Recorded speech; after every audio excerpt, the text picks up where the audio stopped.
Everyone knows the story of the Titanic. It's the unsinkable ship that met its tragic end after striking a massive iceberg in the frigid North Atlantic. But what if that's not the whole story?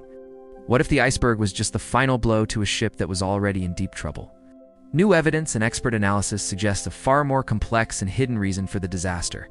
A massive fire, secretly raging in the ship's coal bunkers for weeks, may have sealed its fate long before it ever left port. Journalist Sinan Milani, who has spent decades studying the Titanic, uncovered forgotten photographs showing a mysterious 30-foot-long black mark on the ship's hull. This mark was located right where the iceberg would later strike. He argues this wasn't just a smudge. It was evidence of a severe fire burning in one of the coal bunkers. This fire could have reached temperatures of over 1,000 degrees Celsius, weakening the steel hull by as much as 75%. The metal, once strong and resilient, would have become brittle and prone to fracture. When the ship finally set sail, the crew was fighting a losing battle against the inferno below deck. The fire was so serious that some speculate the ship's officers were under strict orders not to mention it to the passengers. The plan might have been to reach New York quickly, where the fire could be properly extinguished without causing a public panic or delaying the maiden voyage.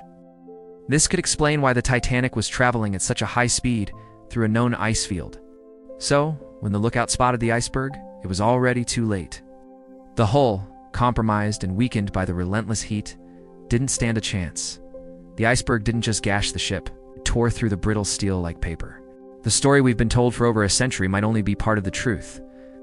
The Titanic wasn't just a victim of a random iceberg, but possibly a casualty of a fire that was burning long before the fateful collision.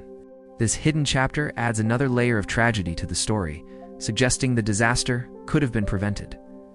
What do you think? Is the iceberg the sole culprit, or did a raging fire preordain the ship's destiny?